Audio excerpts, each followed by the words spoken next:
Okay. அனைத்து மாணவர்களுக்கும் மீண்டும் ஒரு முறை இனிய வணக்கம். அஸ்ஸலாமு அலைக்கும். இந்த வகையில பாரதியார் என்கின்ற கவிதையை பார்க்க போறோம். அப்ப பாரதியார் என்கின்ற கவிதை ஒரு முக்கியமான ஒரு கவிதையா இருக்கு. அப்ப மூன நல்லதம்பி என்பவரால் எழுதப்பட்ட மிக முக்கியமான ஒரு கவிதை. ஏன்னா உங்களோட சிலபஸ்ல பாரதியாருக்கு பெரிய ஒரு முக்கியத்துவம் கொடுத்திருக்காங்க. ஏன்னா பாரதியார் கவிதைகள் எத்தனை இருக்கு பிள்ளைகள் உங்களோட சிலபஸ்ல? பாரதியார் கவிதைகள் குயில் பாட்டு இருக்கு, கண்ணன் பாட்டு இருக்கு, பாஞ்சாலி சபதம் இருக்கு, பெண் விடுதலை இருக்கு. எத்தனை கவிதை கொடுக்கப்பட்டிருக்கு? 4 கவிதைகள் கொடுக்கப்பட்டிருக்கு. சரியா? அப்ப மற்றைய கவிஞர்களுக்கு எத்தனை எத்தனை கவிதை கொடுக்கப்பட்டிருக்கு? பாரதிதாசனுக்கு எத்தனை கவிதைகள் கொடுக்கப்பட்டிருக்கு உங்களோட ஏஎல் சிலபஸ்ல? என்னென்ன கவிதை? மானிட சக்தியும் இருக்கு. இன்னொன்னு என்ன? இன்னொரு கவிதை என்ன? மானிட சக்தியும்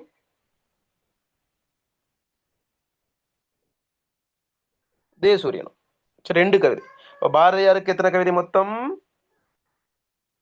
4 கவிதைகள். பாரதிதாசனுக்கு 2. சரியா?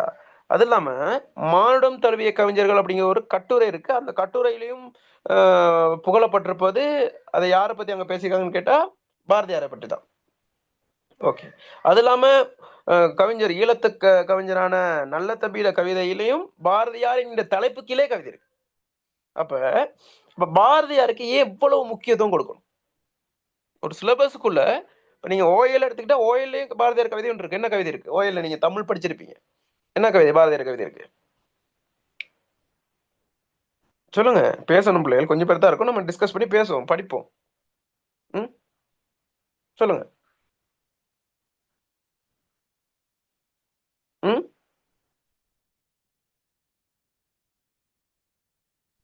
பிள்ளைக்காதல் ஒரு பிள்ளைக்காதல் தொடர்பான பாரதியார் சுயசரிதையில பிள்ளைக்காதல். சரியா? ஓகே. அத மாதிரி இப்ப ஏன் இவ்வளவு முக்கியத்துவம் கொடுக்கணும் பாரதியாருக்கு? ஏன்னா இலக்கிய உலகுல, தமிழ் உலகுல, தமிழ் இலக்கிய உலகுல ஒரு புதிய பாய்ச்சலை கொண்டு வந்தவர் பாரதியார்.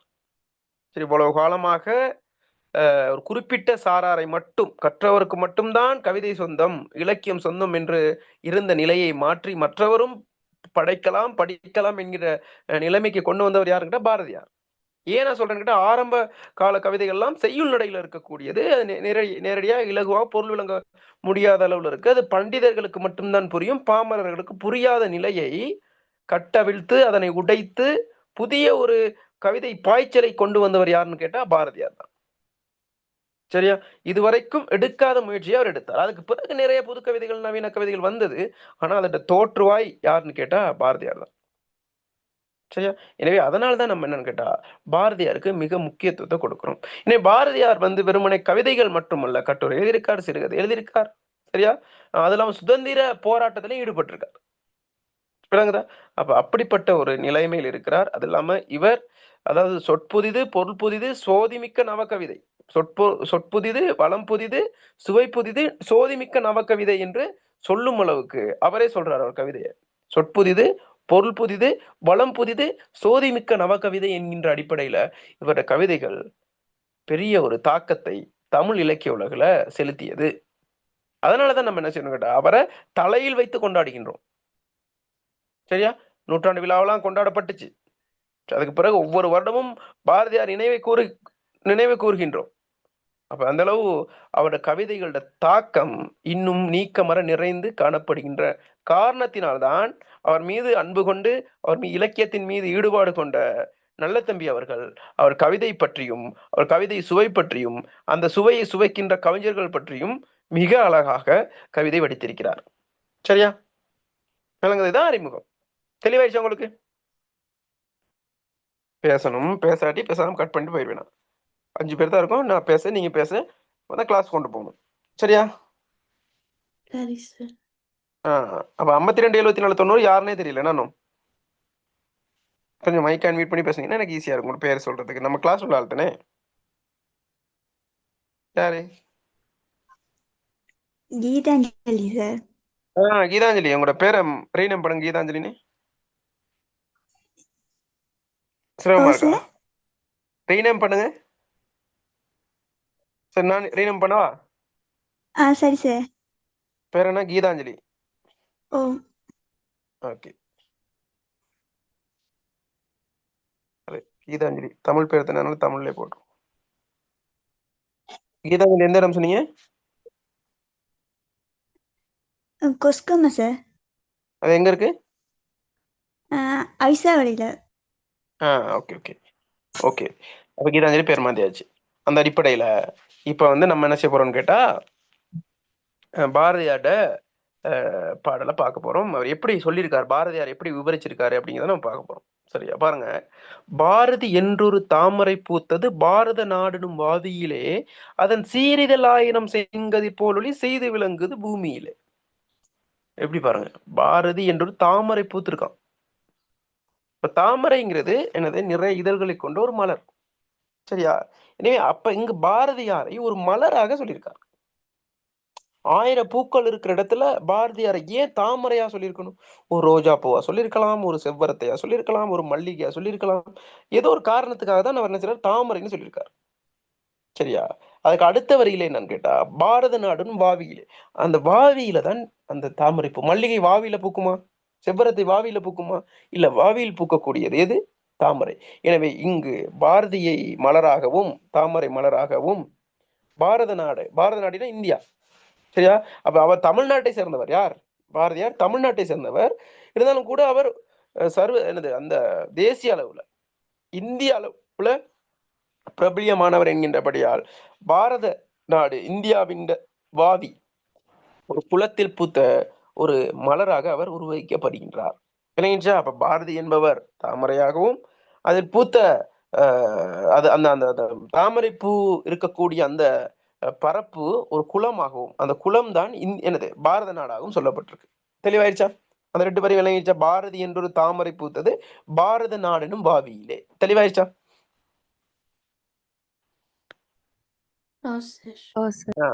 அதன் சீரிதழ் 1000 செங்கதிர் போலொளி செய்து விளங்குது பூமியிலே.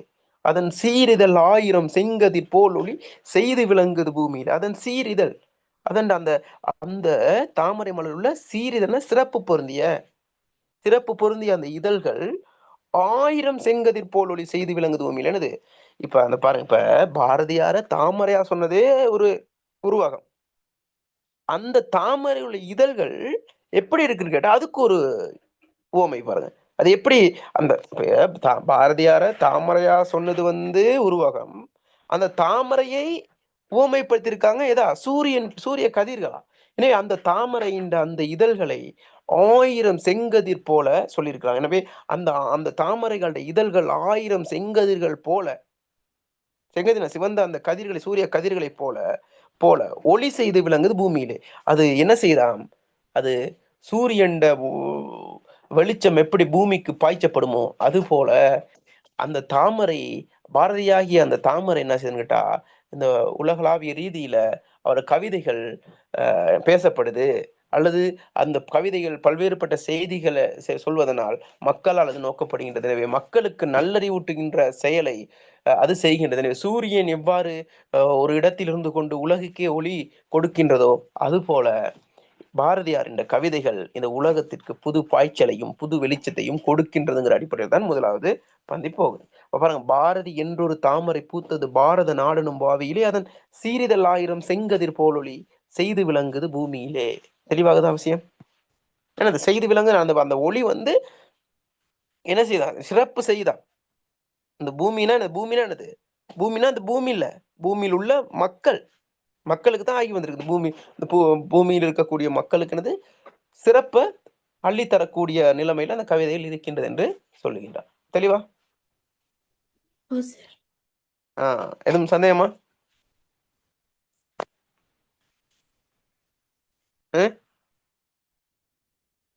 எதுவும் சந்தேகம்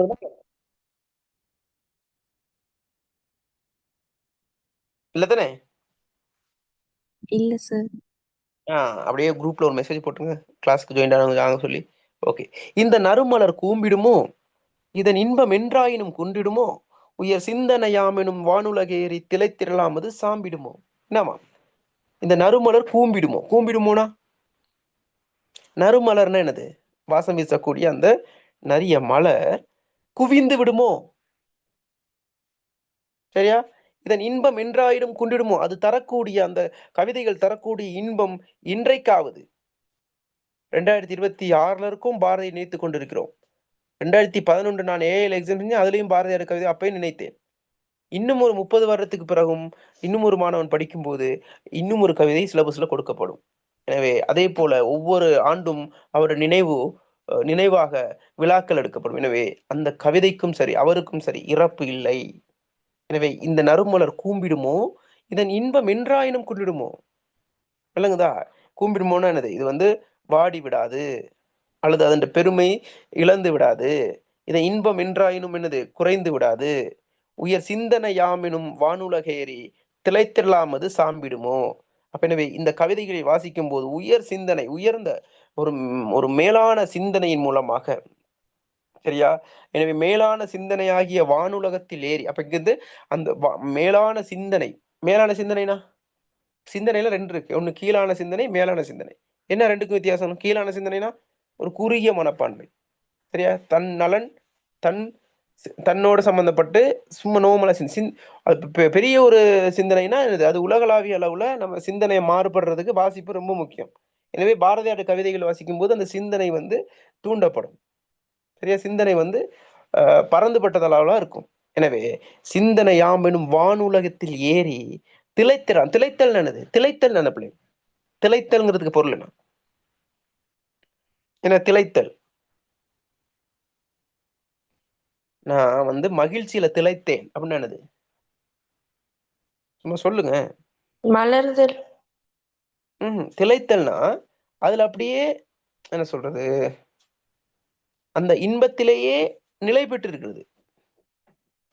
அந்த அந்த சந்தோஷத்திலேயே மூழ்கி போறது, திளைக்கிறது. விலங்கு என்ன சொல்றேன்? திளைக்கிறதுனா அது முழுமையா உணர்ந்து அது அது அந்த மூழ்கி போறது தான் சொல்றது. மூழ்கி போறது அல்லது அதுக்குள்ள அப்படியே உணர்ச்சி வசப்பட்டு அப்படியே அதிலே தங்கி நிற்றல், அதான் சொல்றது திளைக்கும். எனவே அந்த திளைக்கலாம், அதில் அந்த சிந்தனையாம் எனும் வானுலகேறி திளைத்திரலாம், அது வாடி போகாது. சாம்பிடுமோனா வாடி போகாது, குன்றி போகாது. அந்த கவிதை உயிர்ப்பு நிறைந்தது.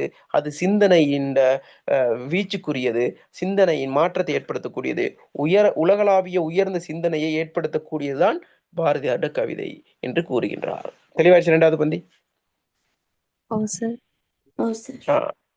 அடுத்து பாருங்க. சந்த மிகுந்திடு சிந்தன வந்தது சாரலருவிகள் போல் விழுந்தே தமிழ் சிந்தை உருக்குது செம்மை பெருக்குது சித்திரம் காட்டுது புத்துயிர் போல. என்னதான் சந்த மிகுந்தன சிந்தனை வந்துதான். எப்படி? இப்ப ஒரு கவிதை எழுதுறோம், அந்த கவிதைக்கு மெட்டமைத்து பாடலா பாடுறோம். எனவே இங்கு இயல், இப்ப தமிழ்ங்கிறது இயல் இசை நாடகம். இப்ப இயல் என்பது என்னது? ஒரு பாட்டு உருவாகுன்னு, சினிமா பாட்டு உருவாகுன்னு. அப்ப என்ன செய்வாங்க? சினிமா பாட்டு ஒன்று தயாரிக்கிறதுக்கு ஒரு பாடலாசிரியர் போயிட்டு என்னது வரிகளை எழுதுவாங்க, அது இயல். அதுக்கு என்ன செய்வாரு? மியூசிக் டைரக்டர், அது இசையமைப்பாளர், அதுக்கு என்ன செய்வாரு? இசையமைப்பாரு. ஓகே. டைரக்டர் என்ன செய்வாரு? அதை காட்சிப்படுத்துவாரு. ஒரு பாடலுக்குள்ள இயலும் இருக்கு, இசையும் இருக்கு, நாடகமும் இருக்கு. அது போல பாரதியார் பாடல்களை இசை வடிவத்துக்கு கொண்டு வந்தா பாட்டுக்கு நிற்பதுவே நடப்பதுவே பறப்பதுவே. இன்னொரு பாட்டு கேள்விப்பட்டீங்களா? நீங்கள் எல்லாம் அற்ப மாயைகளோ உம்மில் ஆழ்ந்த பொருள் இல்லையோ. ஒண்ணு கேட்டிருக்கீங்களா அந்த பாட்டு? கற்பதுவே கேட்பதுவே கருதுவதே அப்படின்லாம் இருக்கு, கேட்டிருக்கீங்களா? வெள்ளை நிறத்து ஒரு பூனை எங்கள் வீட்டில் வர்றது கண்டின்னு ஒரு பாட்டு இருக்கு. அது அச்சமில்லை அச்சமில்லை அச்சம் என்பதில்லையே அப்படின்னு பாட்டு இருக்கு. அப்ப இது அந்த வரிகள் இசையாக மாறும்போது அதற்கு புது ஒரு சுவை பெருக்கும். எனவே அது எப்படி சந்த மிகுந்தடு சிந்தனை வந்தது, சந்தம், அதாவது சந்தம் என்னது? இசை, சரியா? எனவே இசை நிறைந்த அல்லது சந்தம் நிறைந்த ஒளி நிறைந்த சிந்துங்கிறது என்னன்னு கேட்டா ஒரு நாட்டார் இலக்கிய ஒரு ஒரு இசை வடிவம். சிந்து பைரவின்னு ஒரு பாட்டு இருக்கு, படம் இருக்கு, சிந்து பைரவின்னு. அதுல ஒரு பாடறியேன் படிப்பறியேன் பள்ளிக்கூடம் தான் அறியேன் ஏடறியேன் எழுத்தறியேன் எழுத்து வகை நான் அறியேன் அப்படின்னு ஒரு பாட்டு இருக்கு. அது சிந்து வகை பாடல். அது நாட்டு, அது இயல்பா இருக்கக்கூடியது. சங்கீதத்துல கர்நாடக சங்கீதம்லாம் இருக்குதானே, அதெல்லாம் என்னது சக சரிகமன்னு, அது வித்தியாசமா இருக்கும். இது என்னன்னு கேட்டா இது நாட்டார் இலக்கியம், சாதாரணமா நாட்டார் பாடல்களா இருக்கும். எனவே சிந்து வகை. அப்ப சந்த மிகுந்திடு சிந்தனை வந்தது, பாட்டு மாதிரி வந்துச்சு. சாரல் அருவிகள் போல் விழுந்து. எனவே சாரல் அருவினா என்னது? சாரல் நீர்வீழ்ச்சி, அங்கிருந்து உயரத்திலிருந்து விழும்போது ஒரு சாரல், அந்த சாரல் கொண்ட அந்த அருவி நீர்வீழ்ச்சி அது போல விழுந்து தமிழ் சிந்தை உருக்குது, தமிழர்களின் மனதில் புகுந்து சிந்தையை உருக்குகின்றதாம். அந்த சிந்தனையில் புகுந்து அந்த சிந்தனையை மேலும் செம்மைப்படுத்துகின்றன. செம்மை பெருக்குதாம். அது அது செம்மைங்கிறது என்னது? செம்மைப்படுத்தல் என்னது? ஃபில்டர் பண்றது. நல்லா நல்லா அந்த இந்த இடத்த அப்ப அறிவு இன்னும் மேன்மையில அடைகின்றது. சிந்தனை பாய்ச்சப்படுகின்றது. சிந்தனை மேலோங்குகிறது. எனவே சிந்தை உருக்குது. ஐயோ அந்த கவிதை கேட்டா ஐயோ என்னடா அது, தேடிச்சோறு நிதம் தின்று பல சின்னஞ்சிறு கதைகள் பேசி மனம் வாடி துன்பமிகு உழன்று பிறர் வாட பல செயல்கள் செய்து நரை கூடி கிளப்பரவு மீது கொடுங்கூற்றுக்கு இறையனப்பின் மாயும் சில வேடிக்கை மனிதர்களைப் போல நானும் வீழ்வேன் நினைத்தாய் உங்களை. என்னடா வரிகள், என்னடா மோட்டிவேஷன் அப்படின்னு நம்ம சிந்தை உருக்குது. செம்மை பெருக்குது. சிந்தனையை மேலும் மேலும் பெருப்பிக்கின்றது. சித்திரம் காட்டுது புத்திர் போல. புதிய ஒரு குழந்தை பிறந்தால் எப்படி ஒரு புதிய ஒரு வடிவத்தை தாங்கி அந்த குழந்தை இந்த உலகத்துக்கு வருமோ அது போல என்ன நடக்குது, அந்த கவிதைகள் புது கவிதை என்றபடினால் புது புது உயிர் புது புது உயிர் போல எனது காண்பிக்கின்றதாம், காட்சிப்படுத்தப்படுகின்றதாம். அது எப்படி இருக்கு, நம்ம ஒரு புதிய உயிர் போல. சித்திரம் சித்திரம் என்பது என்னன்னு கேட்டா வடிவம் அல்லது ஒரு ஒரு தோற்றம். சரியா, ஒரு புதிய உயிர் போல தோற்றம் காட்டுகின்றது அந்த கவிதைகள். விளங்குதா? அப்ப சந்த மிகுந்தெடு சிந்தனை வந்தது சாரலருவிகள் போல் விழுந்து தமிழ் சிந்தை உருக்குது செம்மை பெருக்குது சித்திரம் காட்டுது புத்துயிர் போல. எப்படி இப்படி கவிதை நல்லா இருக்கா? விளங்கிச்சா? விளங்கிச்சா? தெளிவா அது? ஓ சார். மூன்று பந்திகளும் தெளிவாயிடுச்சு. அதுவும் சந்தேகம் இருந்தா கேளுங்க. எதுவும் டவுட் இருக்கா?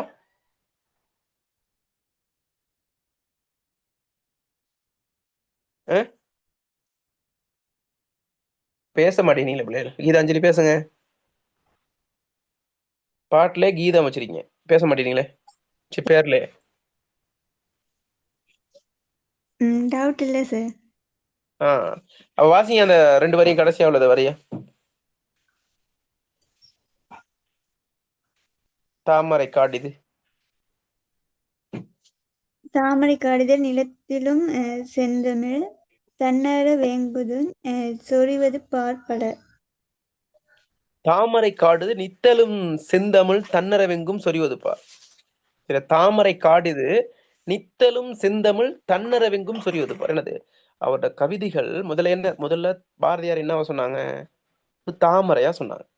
சரி, அதுக்கு பிறகு என்னது, அந்த தாமரை மலர்கள்ல உள்ள அந்த இது அந்த இருக்கு மேல பார்த்து அதை சொல்லல உங்களுக்கு. அதுல பாருங்க இதழ்கள் இருந்துச்சு, என்னது பாருங்க, சீரிதழ் ஆயிரம் செங்கதிர் போலொளி. அதனால அந்த இதழ்கள் வந்து ஒவ்வொரு இலக்கியம் மாதிரி, ஒரு கவிதைகள் கட்டுரை சிறுகதை மாதிரி. அதான் அந்த இதழ்கள் அது செங்கதிர் மாதிரி ஒளிப்பாய்ச்சுங்கிறதுன்னு சொல்லப்பட்டுச்சு. அந்த இதழ்கள் வந்து இலக்கியத்துக்கு சொல்லப்பட்டுச்சு. இங்கு தாமரை காடு என்னது, இங்க வந்து இப்ப காடுன்னா என்ன பிள்ளை? காடுங்கிறது என்னது? ஒரு மரத்தை வச்சுக்கிட்டு நான் காடு வளர்க்குறேன்னு சொல்லுவாங்களே யாராச்சும். காடுங்கிறது என்ன? காடுன்னு எதை சொல்லுவோம்? அடர்ந்த மரங்களை கொண்ட பெரிய சொல்லுவோம்ல. நிலப்பரப்பு அடர்ந்த மரங்கள் நிறைய இருக்கணும். சரியா, தனிமரம் தோப்பாகாதுன்னு சொல்லுவாங்க. விளங்குதா? அப்ப காடு என்பது நிறைய. அப்ப இதுல தாமரை காடுனா பூக்கள்லாம் சேர்ந்தா, அப்ப நம்ம சின்ன வயசுல பார்த்திருக்கோம் பிள்ளைகள், அந்த தொடர்மொழிக்கு ஒரு மொழி அதை பார்க்கும்போது நம்ம பார்த்திருக்கோம். அந்த ஒரு மரபு தொடர்கள் மாதிரி எப்படி சொல்றதுன்னு கேட்டா என்னது,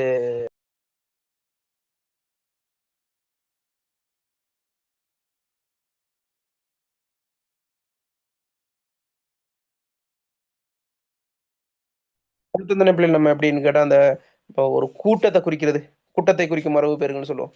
இப்போ பூக்கள்லாம் சேர்ந்து நம்ம ஒன்னா ஒருத்தர் வரவேற்கிறது கொடுக்கறது பொக்கேன்னு சொல்லுவோம். அது என்னன்னு சொல்லுவோம் தமிழ்ல? பூங்கொத்து. அப்ப பூக்கள்லாம் சேர்ந்தா பூங்கொத்து. அந்த மாதிரி இருக்குது. நட்சத்திரங்கள்ட குவியல் என்னன்னு சொல்லுவோம்? நட்சத்திர திரள்கள். சனங்கள்லாம் சேர்ந்தா,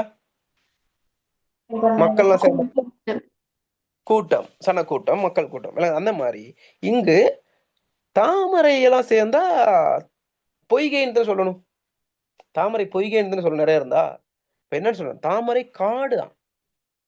பாருங்க, தாமரை காடுன்னு சொல்றாரு. இப்ப தாமரை காடு இது. அந்த அந்த தாமரையில் நிறைய இருக்கு. அப்ப தாமரை யார் இந்த இடத்துல? பாரதியார் இலக்கியம்.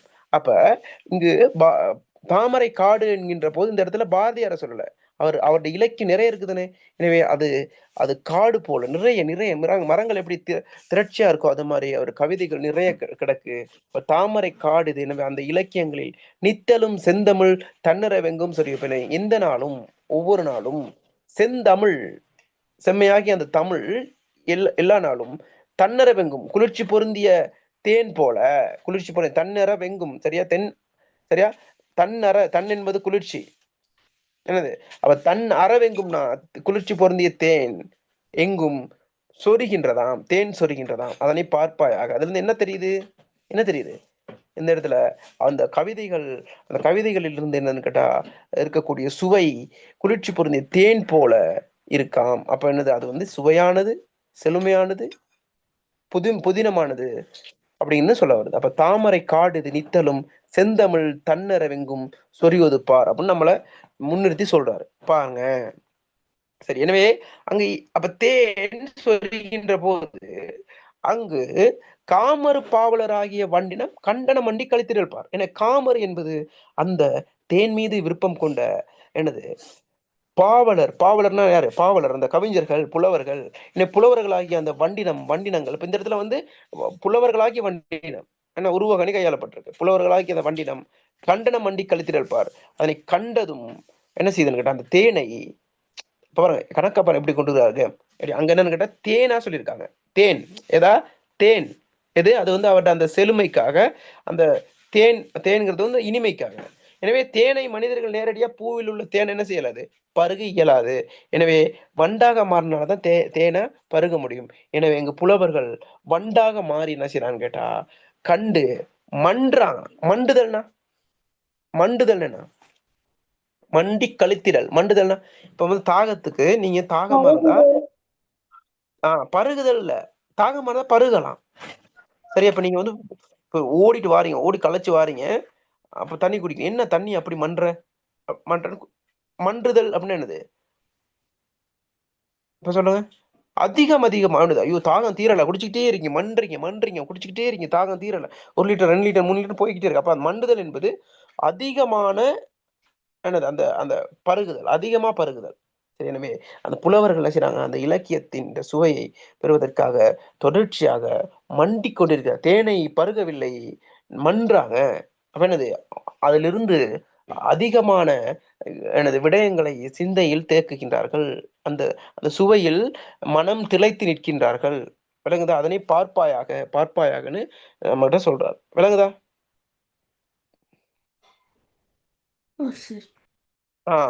ஏன் ஏன் இப்படி செய்யணும்? ஏன் அவங்க அப்படி திளைத்தணும்? ஏன் திளைச்சிருக்கணும்? ஏன் இப்படி மண்டி கிடக்கணும்?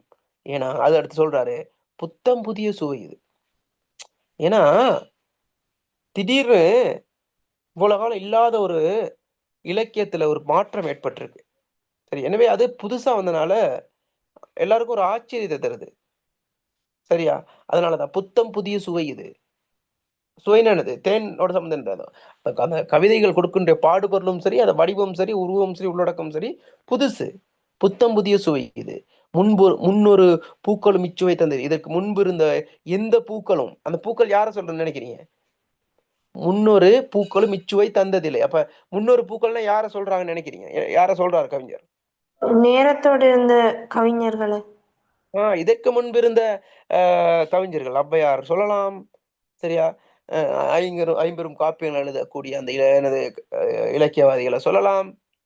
சரியா? கணியன் பூங்குன்றனார சொல்லலாம், காபிலரை சொல்லலாம், எல்லாத்தையும் சொல்லலாம். ஆனா யாருமே என்ன செய்யலன்னு கேட்டா இப்படிப்பட்ட பொருள் புரியக்கூடிய கவிதைகளை எழுதவில்லை. இவ்வாறான சுவையை அதுவும் தரவில்லை. துப்பார்க்கு துப்பாய துப்பாக்கி துப்பார்க்கு துப்பாய தூமலை அப்படின்ட்டு ஒரு சாதாரணமான ஒரு வாசகனுக்கு, எழுத வாசிக்க தெரிஞ்ச ஒருத்தட்ட போயிட்டு துப்பார்க்கு துப்பாய துப்பாக்கி துப்பார்க்கு துப்பாய தூமலைன்னு என்ன செய்வானு? என்ன புரிய போகுது? புரிஞ்சாதானே சுவைக்கலாம், அந்த அர்த்தத்தை எடுக்கலாம். விளங்குமா?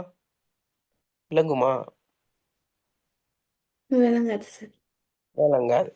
சரியா? அப்ப என்ன செய்யணும்? மக்களுக்கு புரிகிற மொழியில, அவங்க மொழியில சொல்லணும். அத சொன்னவர் யார்? முதலா பாரதியார். அப்ப புத்தம் புதிய சுவை இது. முன்னொரு பூக்களும் இச்சுவை தந்ததில்லை. மெத்த வெறிக்குது. ஐயோ, மேலும் மேலும் என்ன செய்யுது? இருக்க என்ன செய்யுது? வெறிக்குதுன்னா ஊர்கள்ல வரியான்னு கேட்பாங்க தானே, வெறியா உங்களுக்கு அப்படின்னு என்ன வெறினா என்ன? வடகிழக்கு பக்கத்து கேட்பாங்க. ஆ? கூடுதலான ஆசை. இல்ல வெறி, அந்த வெறி இல்ல. வெறியா என்ன பகல்லே வெறியோ? என்னது? யார் இருக்கீங்களா? மட்டக்களப்பு சைட், வவுனியா, ட்ரிங்கோ சைட்லாம் இருக்கீங்களா யாரும்? யார் இருக்கா? சஃப்ரா எந்த இடம்? சார் பண்டாரவளை. தஹானி? அனுராதபுர. அண்டாவரம். அங்க வெறின்னு சொல்லியிருக்காங்களா?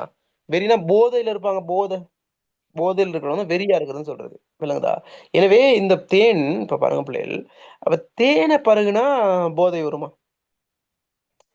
அதிகமா ஒரு விஷயத்த நம்ம செய்யும்போது போதை ஆயிரும் பிள்ளைகள். இப்ப இப்படி செய்யல. இப்ப திராட்சைங்கிறது ஒரு பழமா என்ன? திராட்சை வந்து பழம் தானே. அதை சாப்பிட்டோம்னா சுவையா இருக்கும். ஓகே. அந்த திராட்சையில தானே என்ன செய்யறாங்க? மதுபானம். மதுபானம், வைன் செய்யறாங்க. எனவே அது எப்படி திராட்சை வைன் ஆகுது? செறிவு கூட்டி அதுக்கு என்னது, அதுல செறிவு கூடும்போது அது போதை ஆயிரும். எனவே தேன் தான். ஆனா தேனை அதிகமாக நம்ம சுவைக்கும் போது அது என்ன செய்யும்? வெறி கூட்டும். விளங்குதா? அப்ப இங்க தேன்கிறது வந்து பாரதியார் கவிதைகள் உள்ள அந்த அந்த இன்பத்தேன் என்னது, அந்த சுவை, அதில் உள்ள விடயங்கள். எனவே மெத்த மெத்த வெறிக்குது, மேலும் மேலும் என்னது, அது போதையாக கூடியதா இருக்கின்றது. காதல் சிறக்குது. எனவே அது என்ன செய்யுதுன்னு கேட்டா, அது அந்த காதல் கவிதைகள் படிக்கும்போது காதல் சிறக்குது. காதலை பற்றி மட்டுமா சொல்றாரு? ஒரு காதல் கவிதை ஒன்று இருக்குதுன்னு நீங்க பாத்தீங்கன்னா உங்களோட சிலபஸ்ல என்னது, கண்ணம்மா என் காதலி, கண்ணம்மா இஸ் மை லவர். சரியா? படிச்சீங்களா அந்த கவிதை? ஆம் சார். அது பாருங்க எப்படி ஒரு காதல் கவிதை. கண்ணை மறைக்க அவர் இப்ப கடல்ல போய் அங்க நின்று பாத்துக்கிட்டு இருக்காராம். கண்ணம்மா போகுதாம், கண்ணை மறைக்குதாம். நான் யாருன்னு சொல்லுவேன் பாப்போம் அப்படின்னு அது கேக்குதாம். அவர் அறிகுறி அவரை சொல்றாராம். பக்கவாட வாசத்தாலே கண்டுபிடிக்கிறாங்க. விளங்கல? அவங்களோட கையை தொட்டே கண்டுபிடிக்கிறாங்க யாருன்னு. கையை தொட்டு கண்டுபிடிக்கிறாரு, ட்ரெஸ் அந்த ஸ்மெல்ல வச்சு கண்டுபிடிக்கிறாரு. அந்த ஓங்கி வரும் உவகையில் இந்த ஓங்கி வரும் உவகை அவ்வளவு, அது ஒரு என்னது, ஒரு ஒரு அந்த காதலியை கண்டோன்னே அந்த அத காதலி பக்கத்துல இருந்தாலே ஒரு ஒரு வைப்ரேஷன், ஒரு கெமிஸ்ட்ரி. சரி, அது என்ன செய்யுது உள்ளத்துல ஒரு, அது வருது, பொங்கி வர்றதுனால நீ தான் அது அப்படின்னு விளங்குதா? அப்ப அது ஒரு அழகான ஒரு கவிதை. சரி, உண்மைக்குமே அது காதலி இல்ல, காதலி கண்ணனை காதலியா நினைச்சு பாடினதுதான் அது. சரியா? எனவே அது காதல் கவிதைகளை படிக்கும்போது அது காதல் சிறக்குது. அச்சமில்லை அச்சமில்லை அச்சம் என்பதில்லையே அப்படிங்கும்போது வீரம் பிறக்குது, வெறி ஏற்றப்படுகின்றது, காதல் காதல் நிலைவு, காதல் உணர்வு ஏற்படுகின்றது. அதே போல வீரம் பிறக்கின்றது. நேர்நிலை அந்த இடத்துல என்ன செய்யுதுன்னு கேட்டா பிறக்கிறது. கவிதை வாசிக்கும் போது பிறக்கிறது. விளங்குதா? இப்ப புத்தம் புதிய சுவை இது, முன்னரும் பூக்களும் இச்சுவை தந்ததில்லை, மெத்த மெத்த வெறிக்குது, காதல் சிறக்குது, வீரம் பிறக்குது, நேர்நிலை. தெளிவா?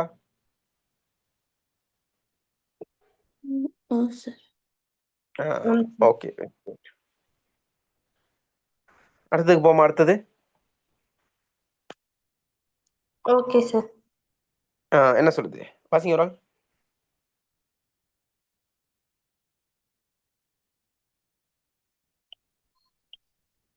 முல்லை குறிஞ்சி இளமருதம் நல்ல மோகனப்பாலை முதிர்ந்த நெய்தல் பண்கள் கல்லையுருக்க முரன்று முரண்டு கவிக்கனி கூட்டிடல் கண்டிடுவாய்.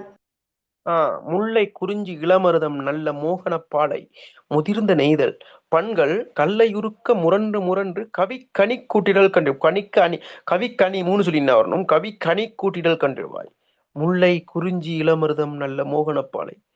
எங்க கேள்விப்பட்டீங்களா? குறிஞ்சி முல்லை மருதம் நெய்தல் பாலை எங்க நம்ம படிச்சிருக்கோம்? சங்ககார பாடல்ல.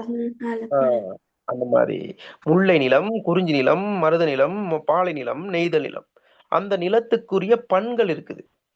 பண்ணா பனிசா என்ன பண்ணா, அது பண்ணல பண் என்னது? பண்கள் அந்த இசை வடிவம். யாப்புன்னு சொல்றோம், ஒரு சந்த இசை இருக்கு தனியா, அந்த சந்த இசை தான் பண்ணுன்னு சொல்றோம். சரியா? பண். சரியா? முல்லை பண், குறிஞ்சி பண், மருதப்பண், பாலைப்பண், நெய்தல் பண். எனவே இவருடைய கவிதைகளை எடுத்து ஒவ்வொரு நிலத்திலும் இருக்கக்கூடிய அந்த இசைக்கு ஏற்றவாறு மாற்றும் போது அது தனித்தனியான இன்பத்தை தருகின்றது. எனவே அந்த இசை கல்லை கூட உருக்குகின்றதாம். உயிரின வச்சு அந்த இசையை கேட்ட கல்லு கூட உருகி போயிருதான். சரியா? உருகுதான். எனது கல்லே உருகக்கூடிய நிலைமை. கல்லை உருக்க முரன்று ஒலித்து ஒலித்து கவிக்கு அணி கூட்டில் கவிக்கு மேலும் அழகை கூட்டும். எனவே அந்த கவிதையை இசை வடிவமாக்கி ஒவ்வொரு நிலத்திலும் உள்ள அந்த நிலத்தின் பண்களுக்கு ஏற்றவாறு மாறுபடுத்தும் போது அந்த கவிக்கு மேலும் அழகு கூடுகின்றது. அதனை நீ கண்டிடுவாய், அதனை நீ பார் அப்படின்னு சொல்ற. தெளிவா? ஓ சார். இன்னொருக்க சொல்லுங்க. முல்லை, குறிஞ்சி, இளமருதம், நல்ல மோகனப்பாலை, முதிர்ந்த நெய்தல். எனவே இது ஐவகை நிலங்கள் தானே. அந்த நிலங்களுக்குரிய பண்கள் இருக்கும் தானே. பண்கள்னா அந்த அந்த நிலத்துக்கே உரிய இசை வடிவம். எனவே அந்த நிலத்துக்கே உரிய இசை வடிவத்தை பாரதியார் கவிதைகளை இணைச்சி இசையாக்கி பாடும்போது, அது பாடலாக ஒலிக்கும் போது, பாடலாக அந்த நிலத்துக்குரிய மக்கள் படிக்கும் போது கல்லு கூட உருகுமா. இப்ப கல்லே உருகுதா இருந்தா என்னது, நெஞ்சம் உருகாம இருக்குமா? மக்களோட மனம் உருகாம இருக்குமா? உருகும். சரியா? எனவே கல்லை உருக்க அது ஒலித்து அந்த அந்த நிலத்துல அதை ஒலித்து கவிக்கு அணி 3 சொல்லினா வரணும். அது எழுத்துப்பில. கவிக்கு மேலும் அழகு சேர்க்குது. சாதாரண வரியா இருந்தது இசை கூட்டும் போது என்ன ஆகுது? பாடலா மாறுது. அப்ப இசையா பாடலா வரும்போது அது இன்னொரு அது ஒரு வேற டைமென்ஷன், அது வேற ஒரு பரிணாமத்துக்கு போகுது. இல்லைங்களா? அப்ப சாதாரண கவிதையா இருந்தது பாடலா வரும்போது அதுக்கு என்னது மேலும் வலு சேர்க்கப்படுகின்றது, அழகு கூடுகின்றது. அதனை நீ பாரு அப்படின்னு சொல்றாரு. விளங்குதா? தெளிவா? ஓகே. அப்ப அடுத்து பாருங்க. மாடும் மரங்களும் மிச்சுவை கேட்டிங்கு வண்டுகளாகி மயங்குதல் பா. மாடும் மரங்களும் மிச்சுவை அப்படின்னது என்னடா அது? முதல்ல என்ன செய்யணும்னு கேட்டா என்ன செய்யுது, புலவர்கள்லாம் வண்டா மாறி தேனை குடிக்கிறாங்க. அக்ரிணை பொருள்களும் என்னது, அக்ரிணை பொருளும் உயிர் புட்டு இருக்கு. சரியா? கல்லே உருகுது. எந்த இடத்துல? மாடு மரங்கள், அந்த சூழல் உள்ள மாடு மரங்கள் என்னது இந்த சுவையை கேட்டு. எந்த சுவையை கேட்டு? அது நேரடியா கவிதையை வாச்சிக்கிட்டு இருக்குமா? இல்ல. இல்லை. ஆனா இசையை கேட்கக்கூடிய தன்மை இருக்கும் சில நேரம். ஏன்னா சில ஆராய்ச்சிகள் சொல்லுது, தாவரங்களோட நம்ம பேசினா அது உணர்ச்சி இருக்கும். இப்ப சில கட்டத்துல ஆராய்ச்சி பண்ணியிருக்காங்க. ஒரு வீடியோன்னு பார்த்தேன்னா, இப்ப நம்ம ஒரு மரத்துக்கிட்ட போய் பேசினோம்னா அல்லது பயிர்கள்ட்ட பேசினோம்னா என்கிட்ட அது அந்த அந்த வளர்ச்சியில மாற்றம் தென்படுது. அவ்வளவு வளர்ச்சியில சரி அதுக்கு உணர்வு ஒன்று இருக்கு அப்படின்ட்டு சொல்லப்படுதான். சரி, ஆராய்ச்சியின் முடிவில் அப்போ ஒரு உணர்ச்சி இருக்கு. இப்ப தொட்டாஞ்சுருங்கி இருக்குன்னு வைங்களேன். தொட்டாஞ்சுரிங்க நம்ம தொட்டாஞ்சுருங்கின்னு சொல்லுவோம். அங்கிட்ட என்ன சொல்லுவீங்க? தொட்டோன்னு சுருங்கிடும். ஒவ்வொரு அன்றாதபுரத்துல எப்படி சொல்லுவீங்க தகாணி? தொட்டாஞ்சுருங்கியா? தொட்டாஞ்சுரிங்கியா? தொட்டாச்சுருங்கின்னு சொல்றேன். தொட்டாஞ்சுரிங்கி வேற? தொட்டாஞ்சுரிங்கியா? ஓ சார். சின்ன வயசுல நீ ஒரு தொட்டாஞ்சுரிங்கி மையன். ஏன்னா கை வச்சோடனே அழுதுருவாங்க சில பிள்ளைகள். கை வைக்க ஸ்கூல்ல எல்லாம் அப்படிதானே, கம்பு தூக்கையிலே இங்க அழுதுறது. அந்த மாதிரிலாம் இருக்கு. இப்ப பாருங்க, யோசிச்சு பாருங்க, நம்ம ஸ்பரிசம் பட்டோன்னே அது சுருங்குதா இல்லையா? அப்ப அதுக்கு உணர்ச்சி இல்லாம சுருங்குமா? இல்ல. சொல்லுங்க பிள்ளைகள். விளங்குதா? அப்ப ஏதோ ஒரு உணர்வு ஒன்று இருக்கு அதுக்கு. எனவே இங்கு மாடும் மரங்களும் இச்சுவை கேட்டுங்க. சரி, நீங்க இந்த பாண்டியராஜன் தெரியுமா? பழைய நடிகர் ஒருத்தர் இருந்தார், பாண்டியராஜன் தெரியுமா? பாண்டியராஜனா பாண்டியனா? லிப்டிக்ஸ் மாதிரி உதடு இருக்கும் அவருக்கு, சிவப்பா இருக்கும். செம்பகமே செம்பகமே தென்பொதிகை சந்தனமேன்னு பாட்டு படிச்சுக்கிட்டு பாரு. விளங்குதா? அந்த மாதிரி என்ன கேட்டா, மாடு பால் கறக்காட்டினா சரி, இவர் போய் பாட்டு படிச்சாதான் மாடு பால் கறக்கும். சரியா? ஒரு படத்துல அப்படித்தான் ஒரு ஜல்லிக்கட்டு இருக்கு தெரியுமா? ஜல்லிக்கட்டு என்ன தெரியுமா? ஜல்லிக்கட்டு போட்டி கேள்விப்பட்டீங்களா? ஆமாம் சார். என்ன செய்யணும்? மாடுகளை அடக்குது. மாடை அடக்குறது. சங்க காலத்துல என்னன்னு சொல்லுவாங்க?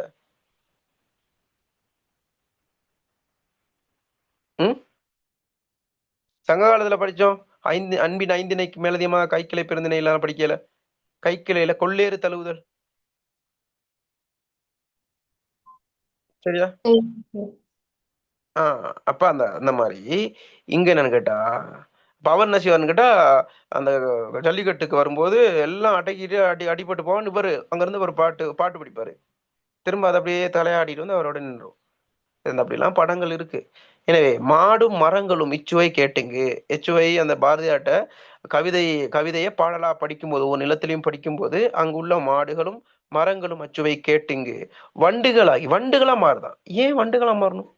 நண்டுகளா மாறலாம், தவளையா மாறலாம், ஒரு மனிதனாவும் மாறலாம். ஏன் வண்டுகளா மாறுதுன்னு நினைக்கிறீங்க நீங்க?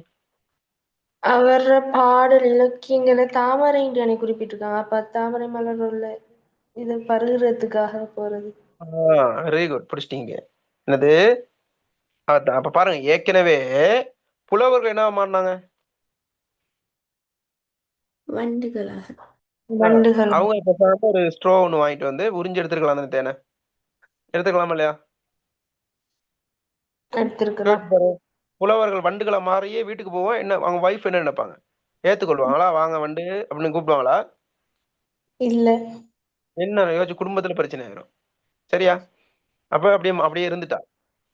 சரி, ஓகே. அப்ப இங்க இது பாருங்க, அவர் விலை கொடுத்து மாடு வாங்கியிருப்பாரு.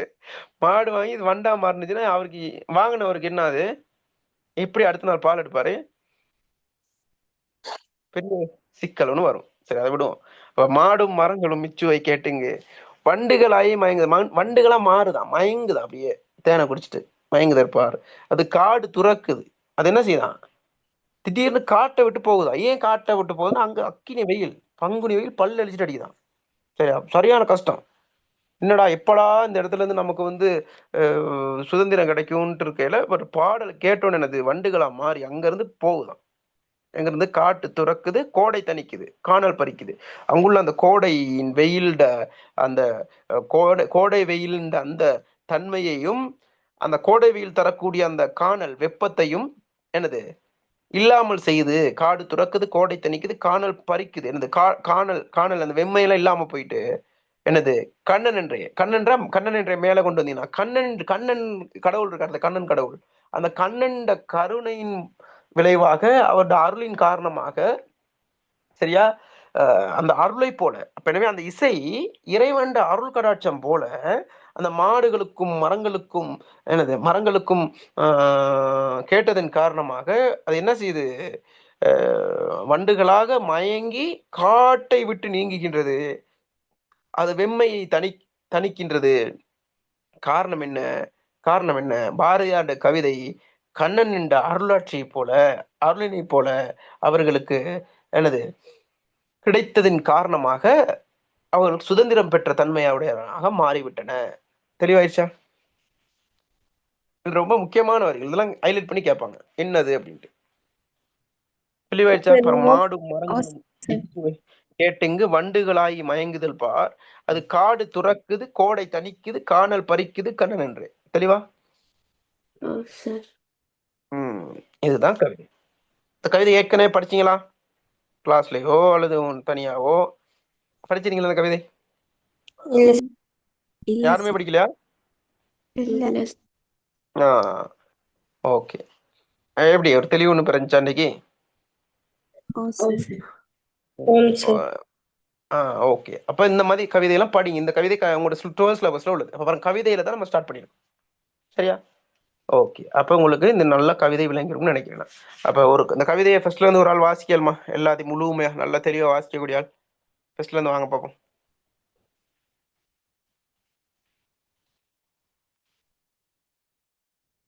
யார் வாசிக்க போறா?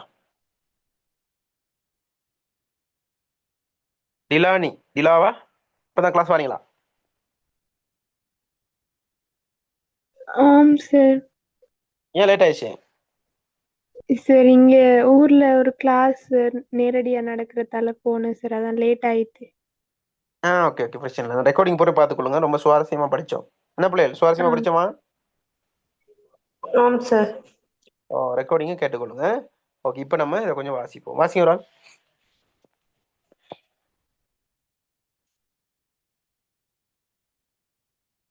பாரதி என்றொரு தாமரை பூத்தது பாரத நாடெனும் வாவியிலே, அதன் சீரெல்லாரின் செங்கதிர் போலொளி செய்து விளங்குது பூமியிலே. இந்த நறுமலர் கூம்பிடுமோ இதன் இன்பம் என்றாயினும் குன்றிடுமோ உயர் சிந்தனை யாமெனும் வானுலகேறி திளைத்திடாமது சாம்பிடுமோ சந்த மிகுந்திடு சிந்தன வந்து சாளர அருவிகள் போல் விழுந்தே தமிழ் சிந்தையுருக்குது செம்மை பெருக்குது சித்திரங் காட்டுது புத்துயிர் போல தாமரை காதை நெற்றிலை செந்தமிழ் தன்னர வெங்கில் சொருவது பார் பல காமரரு பாவலராகிய வண்டினன் கண்டன மண்டி கழுத்திடல் பார் புத்தம் புதிய சுவையுது முன்னொரு பூக்கள் மிச்சுவை தந்தலில்லை மெத்த மெத்த வெடிக்குது காதல் சிறக்குது வீரம் பிறக்குது நேரினிலே முல்லை குறிஞ்சி இளமருதம் நல்ல மோகனை பாலை முதிர்ந்த நெய்தல் பண்கள் கல்லையுருக்க முரந்து முரந்து கவிக்கணி கூட்டில் கண்டிடுவாய் மாடு மரங்கள் மிச்சுவை கேட்டிங்கு வண்டுகளாகி மயங்குதல் பார் அதை காடு துறக்குது கோடை தணிக்குது காணல் பறிக்குது கண்ணென்றே. ஓகே. அப்ப நம்ம மிக திறம்பட நம்ம இந்த கவிதையை பார்த்து முடிச்சுட்டு விளங்கிக்கிட்டோம். சரியா? விளக்கம் தெளிவா நீங்க சாய்ஸ் பண்றது. ஏன்னா உங்களுக்கு கவிதையும் வரும், உரைநடை பகுதியும் வரும். ரெண்டுல ஒண்ணுதான் சாய்ஸ் பண்ண போறீங்க. சரியா? அப்ப கண்ணை மூடிட்டு நீங்க என்ன செய்யலாம்? கவிதையை சாய்ஸ் பண்ணலாம். ஏன்? தரவாயிட்டீங்களே. என்னென்ன எப்படின்னா கேள்வி கேட்க போறோம். இப்ப கேள்வியும் பார்த்துருவோம், படிச்சிருவோம், கட கட கடன்னு செஞ்சுட்டு போயிடலாம். இப்ப இந்த கிட்டத்துல எக்ஸாம் செஞ்சீங்களா? டைம் எக்ஸாம் நடந்துச்சா?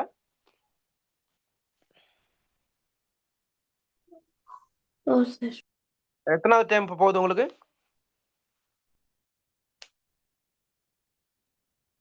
செகண்ட் டைமா? ஃபர்ஸ்ட் இயர்ல? செகண்ட் டைம் போகும். ஃபர்ஸ்ட் டைம் எக்ஸாம் முடிஞ்சுனா? ஓ சார். ஓகே. என்ன கவிதை வந்தது? ஓ எங்களுக்கு நடக்கல சார் ஃபர்ஸ்ட் டைம். 4ஆம் மாசம் தான் நடக்குறேன். மற்றையாக்களுக்கு பாரதியாரோட குயில் பாட்டு சார். குயில் பாட்டு தான் வந்திருக்கும். நான் பாரதியார் கவிதை தான் கொடுத்தலாம் உங்களோட அந்த சிலபஸ்ல ஃபர்ஸ்ட் டைமுக்கு இருக்கு. சரியா? ஓகே. நல்லா பிரிச்சு வச்சிருக்கேன். ஃபர்ஸ்ட் டைமுக்கு எது வரும் இருக்கா உங்கள்கிட்ட? யார்டையும் ஃபர்ஸ்ட் டைமுக்கு என்னென்ன பகுதிகள், செகண்ட் டைமுக்கு என்ன, ஃபர்ஸ்ட் இயர்ல என்னென்ன அது இருக்கா யார்டையும்? ஆம் சார் இருக்குது. எனக்கு அனுப்பிடுறீங்களா? Okay sir.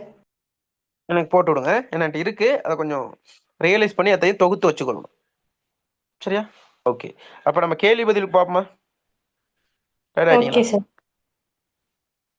ஓகே. பாருங்க. பாரதியார் கவிதைகள் பெறும் முக்கியத்துவம் தொடர்பாக கவிஞர் கூறுவனவற்றை விளக்குக. சரியா? முதலாவது. அப்ப அந்த கவிஞர் என்ன சொல்றாரு? பாரதியார் கவிதைகள் பெறும் முக்கியத்துவம் தொடர்பாக கவிஞர் என்னத்த சொல்றாரு? அப்ப நம்ம அதை அப்படியே எழுத போறது இல்லைன்னா, கவிதையா எழுத போறது இல்லை. அதை உரைநடையா மாற்றி நம்ம மொழி நடையில் தான் எழுத போறோம். இப்படியும் எழுத மாட்டீங்க. இதுல இருக்கிற மாதிரி எழுத இல்லாது. ஏன்னா உங்களுக்கு அங்க அந்த இடத்துல கவிதை வரும், மொழிநடை நீங்க தான் எழுத போறீங்க. பாடமாகிட்ட போறது. கேள்விக்கு இது திருக்குறள் பாடமாக்குற மாதிரி பாடமாகிட்ட போறீங்க. மக்களின் அறியாமை என்ற இருளை போக்கி ஒளி தருவன. எந்த இடத்துல சொல்லப்பட்டிருக்குது?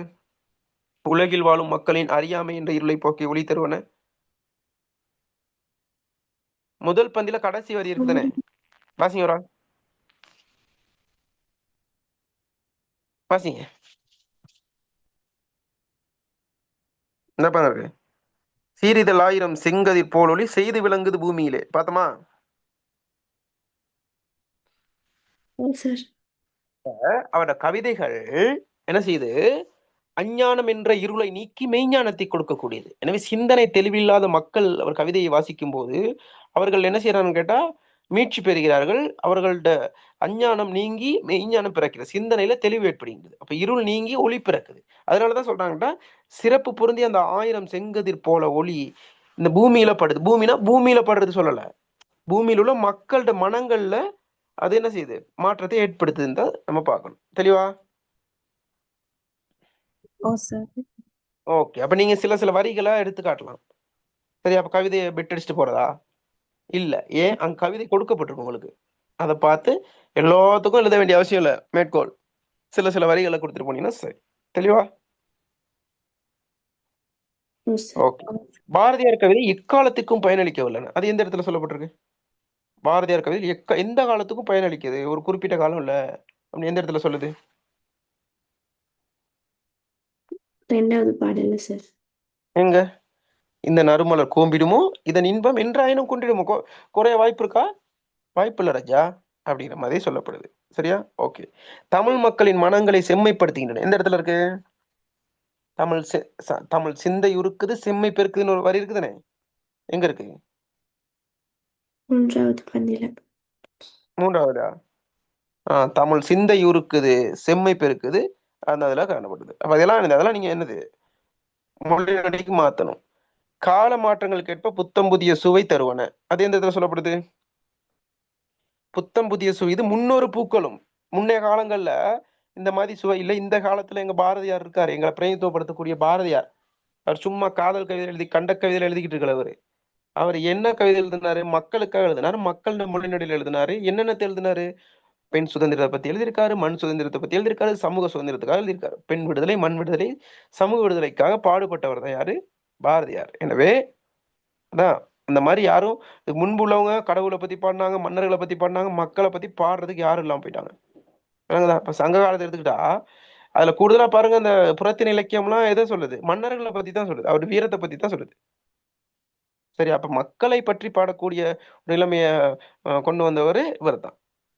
முன்னுக்கு பாடியிருப்பாங்க மக்களை பற்றி, ஆனால் இலகுவா விளங்குற அளவில் இல்ல. யாப்பின் அடிப்படையில் தான் எழுதினாங்க. இவரும் யாப்பின் அடிப்படையில் தான் விளங்கும். சரியா? ஓகே, தெளிவா? மனிதர்களுக்கு மட்டுமன்றி அனைத்து உயிர்களுக்குமான துன்பத்தை நீக்கும் இன்புடன். அது எங்க சொல்லப்படுது? மனிதர்களுக்கு மட்டுமன்றி அனைத்து மாடும் மரங்களும் இச்சுவை கேட்டுங்க அந்த அந்த இடத்துல எனது வண்டுகளாகி மயங்குதல் பார். அது பாருங்க, அது காடு துறக்குது, கோடை தணிக்குது, காணல் பறிக்கல. அது துன்பம்லாம் நீங்கிருச்சா இல்லையா? நீங்கிருச்சு. சரியா? ஓகே, நீங்க யோசிச்சு பாருங்க, ஒரு இலக்கியம் தான் பிள்ளைகள் முடியாத விஷயத்தை, சாத்தியப்படாத விஷயத்தையும் சாத்தியமாக்கி விட்டுருவேனா? யோசிச்சு பாருங்க. மாடு மரங்களையும் நம்ம வண்டுகளை மாத்த முடியுமா? நம்ம மந்திரம் சொல்லி இயலாது. ஆனா கவிஞன் மாத்துவான். இந்த மாத்திருக்கான். விளங்குதா? அதான் கவிதைக்குள்ள சிறப்பு. ஓகே, அடுத்து அது சரி. அப்ப பாரதியார் கவிதை முக்கியமான விஷயங்கள் பார்த்துட்டோமா? முக்கியத்துவம், அந்த கவிதைகள் என்னென்ன மாதிரியான தாக்கத்தை ஏற்படுத்துதுன்னு பார்த்துட்டோமா? ஓகே, அப்ப கவிதையின் பிரதான மைய கருத்து யாதுன்னு கேட்டா, கவிதை ஆசிரியர் பாரதி மீதும் பாரதியாரின் கவிதை மீதும் கொண்டிருக்கும் பற்றினை வெளிப்படுத்துது. சரிதானே? பற்று தானே மெயினா பாட போற பிள்ளை, அது பற்றை வெளிப்படுத்துறது தானே. இப்ப நீங்க சின்ன வயசுல எனக்கு பிடித்த ஆசிரியர் அப்படின்ட்டு எழுதிருக்கீங்களா? எனக்கு பிடித்த ஆசிரியர் தலைப்பு எதுவும் கொடுத்துருக்காங்களா? கொடுக்கவே இல்லையா? எழுதிருக்கீங்களா அப்படி? எனக்கு பிடித்த ஆசிரியர்.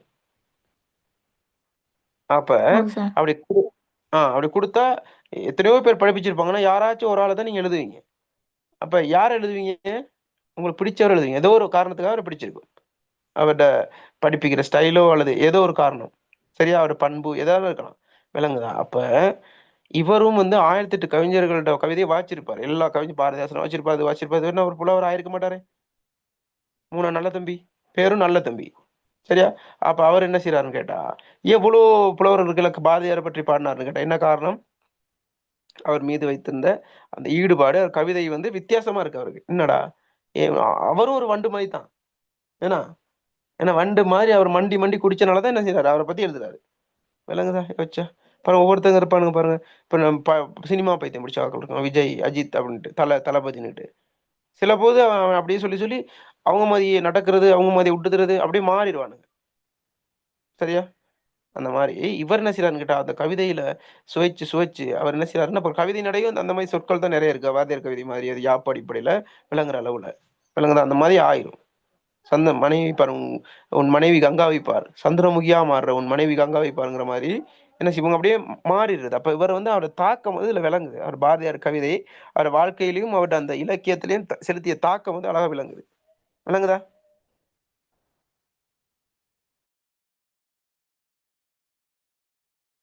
ஓகே, விளங்குச்சா? அது பாரதி பாடல்களின் புலவர் நல்லதம்பி கண்ட சிறப்புகள் இச்செய்யுட்பதில் கூறுபடுமாட்டனே எடுத்துக்காட்டு. அது முதலாவது விஷயம். நான் திரும்ப வேற மாதிரி நான் கொடுத்துருக்கேன். அப்ப பாரதியின் கவிதைகளாகிய சீர்தர்கள் உலகிற்கு ஒளி தருவன பார்த்துட்டோம். பாரதியின் கவிதை மலருக்கு அழிவும் இல்லை வாட்டமும் இல்லை, ஏற்கனவே பார்த்துட்டோம். அடுத்து பாரதியின் பாடல்கள் உயரிய சிந்தனைகளை தன்னகத்தை கொண்டிருந்தன பார்த்தனே. வானுலக ஏரி அதுல சந்தமும் ஓசையும் சாரலை போன்றன பார்த்தோம் இல்லையா? பாயிண்ட் விளங்காட்டி சொல்லுங்க, நான் விளங்கப்படுத்துறேன். இதுல 4 பாயிண்ட்ல எதுவும் விளங்காம இருக்கா?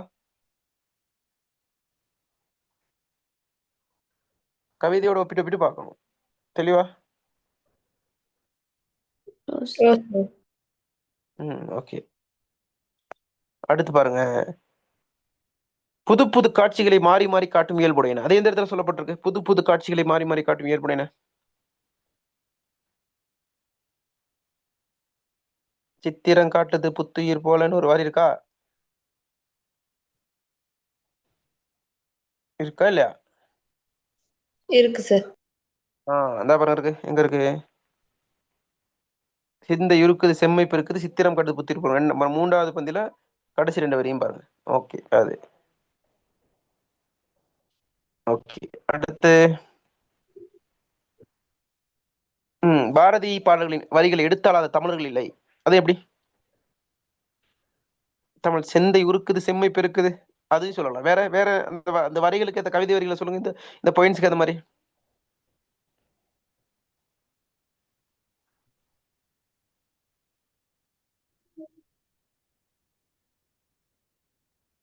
அந்த பாருங்க அந்த அந்த இது அந்த இதையும் செய்யலாம். அந்த வண்டுகளாக மயங்குற விஷயம் என்ன அதை வந்து எடுத்தாளாதன்னு என்னது அதை பயன்படுத்துறதுலாம் அதை இப்ப அதை அந்த எடுத்தாளாதனா அந்த கவிதை வந்து ஒண்ணு அவங்க வாட்சி அதுக்கு ஏற்ற மாதிரி அவர் மாதிரி சாயல்ல எழுதுறதும் வரும். இன்னும் அதை பின்பற்றதும் வரும். அவங்க மண்டி கழித்திரல் பாருன்னு சொல்லியிருக்கு. என்ன செய்ய அந்த கவிதை இந்த தேனை மண்டி மண்டி கழித்து நிக்கிறாங்க. அப்ப விளங்குதா? என்ன செய்யறாங்க? அதை எடுத்துக்கொள்றாங்க அந்த விஷயத்த. விளங்குதா என்ன சொல்றேன்ட்டு? அதிக அதிகமா விரும்புறாங்க, அதை ஏற்றுக்கொள்றாங்க. அதுதான் பாரதி பாடல்கள் வரிகள் எடுத்தால தமிழர்கள் இல்லை. பாரதியின் பாடல்களை படிப்பவர் உள்ளத்தை உயிரை சிந்தனை புதுமை கருத்துக்கள் ஒளிநயம் போன்றவற்றை தோன்ற செய்வன. பார்த்தோம் தானே முதல்ல சந்தம் மிகுந்திர சிந்தனை வந்தது. சரியா? சிந்தை இருக்குது செம்மை பெருக்குது வானலாம் இந்த உலக எனது அந்த வானுலகேரி சிந்தனைன்ற அதெல்லாம் வரும் அதுக்குள்ள. தெளிவா? Okay sir. தெளிவா? ஓகே. புலவர் நல்ல தம்பியின் பாரதியார் கவிதையில் காணப்படும் மெய்ப்பாட்டு உணர்வுகளை எடுத்துக்காட்டு. மெய்ப்பாட்டு உணர்வு என்ன? மெய்ப்பாட்டு உணர்வு என்ன?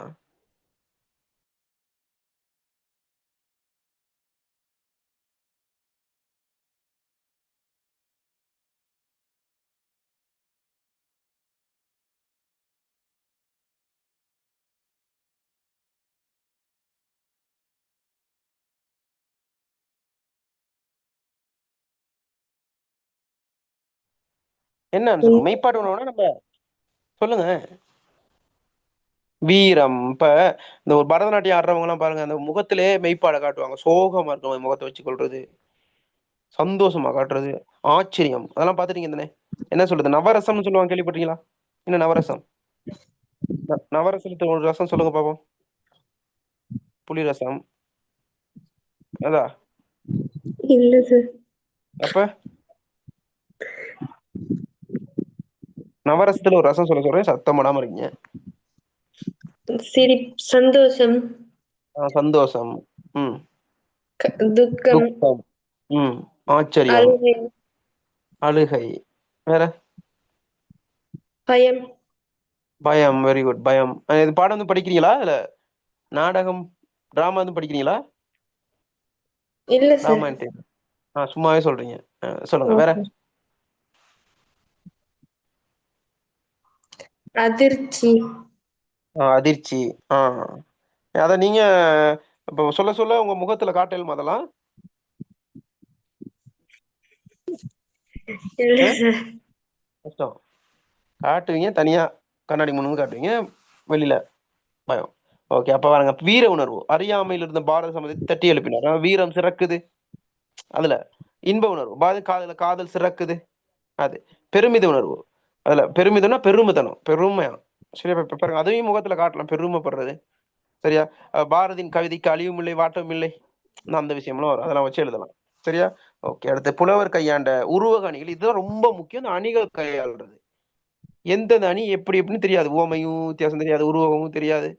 வித்தியாசமாயி சிக்கலாக்கிட்டுருவாங்க. அதனால உவமைங்கிறது வேற, உருவகங்கிறது வேற. உவமைக்கு உருவகத்துக்கு என்ன வித்தியாசம்? என்ன உவமைக்கு உருவத்துக்கு வித்தியாசம்?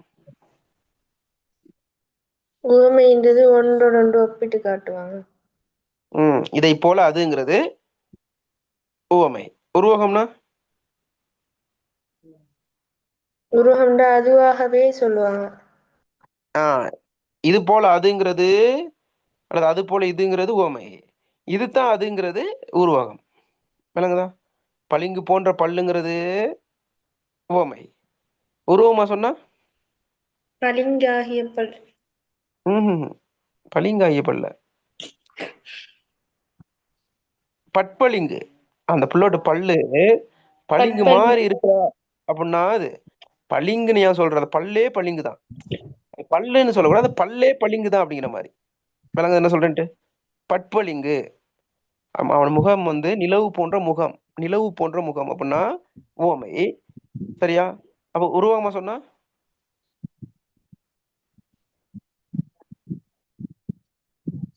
என்ன சார்? நிலவு போன்ற முகம்ங்கிறது உவமை. உருவகமா சொன்னாத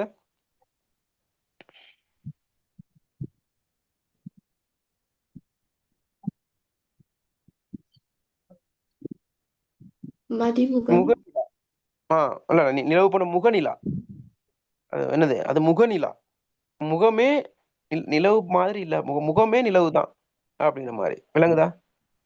அதுதான் உருவகம். அப்ப பாருங்க, இதுல பாரதி தாமரையாகவும் முதலாவது என்னது? முதலாவது என்னது? புலவர் கையில் உவமை. உவமை உருவகத்தை பாக்குறோம். சரி, உருவகனையே பாக்குறோம். பாருங்க, பாரதி என்ற ஒரு தாமரை பூத்தது. அதுல பாரதி தாமரையாகவும் பாரத நாட்டினை தாமரை பூத்த வாவியாக உருவகித்துள்ளது. விளங்குதா? இப்ப பாரதியார் வந்து தாமரை மாதிரி இல்ல, தாமரையே இதுதான். அந்த வாவியே பாரத நாடு தான் அப்படிங்கிற மாதிரி. சிந்தனையா வானுலகு, சிந்தனை சிந்தனை போன்ற வானுலக, சிந்தனையே வானுலகங்கிறது சிந்தனையோட ஒப்பிட்டு ஒன்னா ஒன்னா சிந்தனை வானுலகு. சரியா? ஓகே. தாமரை காடிது நித்தலும் செந்தமிழ் தன்னரவெங்கும் சொரியுதுப்பார். அப்ப தாமரை காடுங்கிறது இந்த இடத்துல அவரோட கவிதைகள் வந்து தாமரை காடாகவே சொல்லப்பட்டிருக்கு. விளங்குதா? பாரதியின் பாடல்களை தாமரை மலர்களாகும் மலர்கள் அதே போல தன்னரவு எங்கும் சொரிவது பாருனா அந்த இடத்துல அந்த குறிச்சி பொருந்தி தேனா தேனா எதை சொல்லப்பட்டிருக்கு? எதை சொல்லுது? அந்த தேனை வந்து செந்தமிழா சொல்லுது. விளங்குதா? பாரதியின் பாடல்களை தாமரையா சொல்ற அதே நேரத்துல அது தாமரை சிந்துகின்ற தேன் வந்து என்னது? செந்தமிழ்.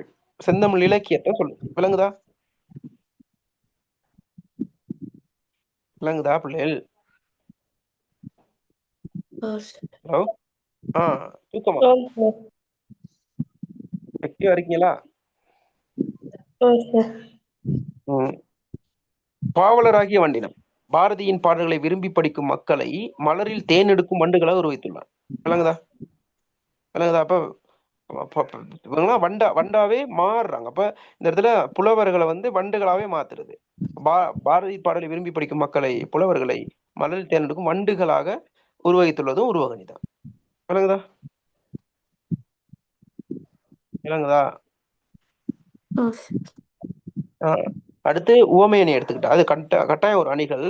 அணிகள்னு பொதுவா கேட்டா பிள்ளைகள் நீங்க என்ன செய்யணும்? உருவகத்தையும் எழுதணும், உவமையும் எழுதணும், உயிரின் வட்சியும் எழுதணும். சரியா? தனியா கேட்டா தனியா எழுதணும். உவமைனா உவமை மட்டும் எழுதுனா போதும். உருவகத்தை சேர்க்க வேண்டிய அவசியம் இல்லை. உருவகம் மட்டும் உருவகத்தை மட்டும் தான். அணிகள்னு பொதுவா கேட்டா நீங்க இருக்கிற எல்லா அணியும் எழுதணும். விளங்குதா? ஆம் சார். ஓகே. புலவர் கையாண்டுள்ள ஓமை அணிகளை எடுத்து கூறுக. சீரிதழ் 1000 செங்கதிர் போல் ஒளி செய்து விளங்குது பூமியிலே. அதுல ஓமானம் சூரியன் 1000 செங்கதிர்கள். ஓமேயம் பாரதியான் பாடல்கள் பொதுத்தன்மை பிரகாசித்தல். அதுல எதுவும் விளக்கம் இல்லாம இருக்கான்னு சொல்லுங்க பாப்போம். சீரிதழ் 1000 செங்கதிர் போல் ஒளி செய்து விளங்குது பூமியிலே. ஓமானம் வந்து சூரியன் 1000 கதிர்கள் தானே. ஓமேன பாரதியின் பாடல்கள் தானே அங்க சொல்லப்படுது. சரியா? பொதுத்தன்மை வந்து பிரகாசித்தல். சரியா? ஓகே. அடுத்து சந்த மிகுந்திரு சிந்தனை வந்தது சாலறியில் போனது. அதுல ஓமானம் இந்த மழைந்து விழும் அருவிகள். ஓமேயம் பாரதியின் சிந்து பாடல்கள். பொதுத்தன்மை சந்தம். தெளிவா? சந்த மிகுந்த சிந்தனை வந்தது. விளங்குதா? ஓமானம் மழைந்து விழும் அருவி எதுக்கு சொல்லப்படுது? அந்த சத்தம். சரியா? பாரதியின் பாடல்களுக்கு. பொதுத்தன்மை வந்து சந்தத்துக்கு நல்லதான் அப்படி பிரிச்சிருக்கோம். சரியா? ஓகே. அடுத்து ஓமேயம் அது இது அவ்வளோ அது போதும். சரி, வேற இன்னொன்று இருக்கு. என்னது? சித்திரம் காட்டுது புத்துயிர் போலாது. சித்திரம் காட்டுது புத்துயிர் போன பாருங்க. ஓமானம் வந்து புதிதாக பிறந்த குழந்தை. சரியா? புதிதாக பிறந்த குழந்தை. ஓமேயம் வந்து சித்திரம் காட்டுதல். பொதுத்தன்மை என்ன? நீங்க சொல்லுங்க. புதுமை. புதுமை. புதிது, புதுமை. Okay, very good. அதன் அடிப்படையில மிக தெளிவாக நம்ம நினைஞ்சிட்டோம்னு கேட்டா பாரதியார் என்ற கவிதையை பார்த்து முடிச்சிட்டோம். சரியா? இப்போ பரீட்சைக்கு வந்தால் எத்தனை புள்ளிகள்? தனி தனி கவிதை வந்தா பார்ட் 1ல 16 புள்ளிகள். சரியா? இது அப்படியே என்ன செய்யலாம்னு கேட்டால் 20 புள்ளிகளுக்கும் வரும். ரெண்டு 3 கவிதை இணைச்சு ஒன்னா கூட வரும். தனியா ஒரு கவிதையை கேட்டாலும் வியப்பு இல்லை. வேற எங்க வரும்? சிறுகுறிப்புக்கும் வரும். சரியா? எதுல வந்தாலும் பாடல் தெளிவா இருந்தா என்ன செய்யலாம்? செய்யலாம். தெளிவு இல்லாட்டி கஷ்டம். எதுல வந்தாலும் செய்ய மாட்டீங்க. சாய்ஸ்ல விட்டு வந்துடுவீங்க. சரியா? ஓகே. அந்த அடிப்படையில் நம்ம முக்கியமான ஒரு கவிதை பகுதியை பார்த்து ஆரம்பிச்சிருக்கோம் நம்ம 12 சிலபஸை. சரியா? ஓகே. அதன் அடிப்படையில் கொஞ்சம் க்ரௌட் குறைவாக இருந்தால் நமக்கும் நல்லதான். ஏன்னா அதுக்கு மிக குறைவாக இருந்தால் நமக்கு கஷ்டம். உங்களுக்கு நல்லா, எனக்கு கொஞ்சம் கஷ்டம். ஏன்னா நிர்வாக சிக்கல்கள் இருக்குது, எனக்கு கொண்டு போகணுமே கிளாஸ் அடுத்தடுத்த கட்டத்துக்கு. அதனால கொஞ்சம் சிக்கல். ஓகே பிள்ளைகள், அப்போ நம்ம படிப்போம், தொடர்ச்சி அப்படி படிப்போம். கொஞ்சம் எனக்கு சிரமம் தான் இருந்தாலும் கூட அது உங்களுக்கு தெளிவாக விளங்கணும், உங்களுக்கு பிரயோசனமாக இருக்கணும். அதுக்கு பிரயோசனத்துக்காக தான் வாரீங்க. அதனால தான் நம்ம தனித்தனியாக போட்டது. அதனால் உங்களுக்கு பிரச்சனை இருக்காது. ஓகே. அப்போ அந்த டைமை மட்டும் கொஞ்சம் மேனேஜ் பண்ணிக்கணும். இந்த நோன்பு முடிகிறது அதுக்கு பிறகு இது பண்ணிக்கொள்வோம். உங்களோட ஸ்கூல்களில் நண்பர்கள் இருக்காங்களா? உங்களுக்கு நண்பர்கள் இருக்காங்களா?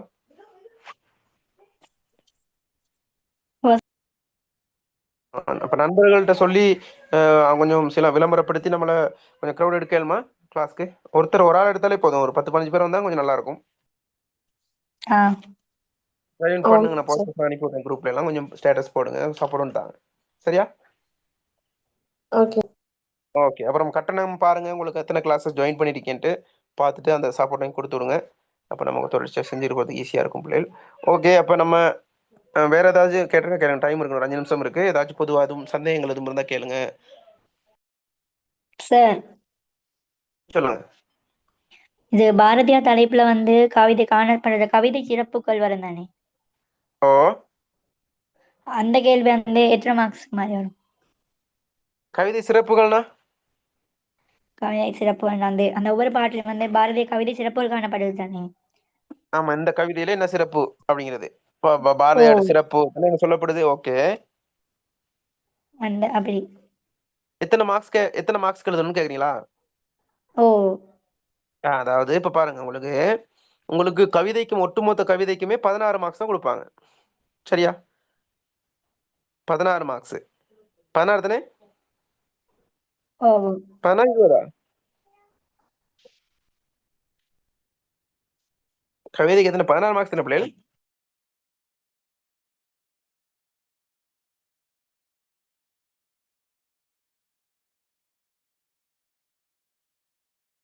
எத்தனை மார்க்ஸ்? 15 சார். 15 வராது, 16 இருக்கும். 16 பாருங்க. முதல் பாருங்க, சங்க செய்யுளுக்கு எத்தனை மார்க்ஸ்? 12 சங்க செயல்களுக்கு 12. அடுத்து குகப்பாடுறதுக்கு 12 24 மார்க்ஸ். சரியா? அப்ப இங்கிட்டு 16 24 தானே 40 மார்க்ஸ் இங்க. அதுக்கு பிறகு அடுத்த பகுதியில தானே 20 3 கேள்வி செய்யறீங்க. அப்ப 60 40 100. சரியா? சரியா?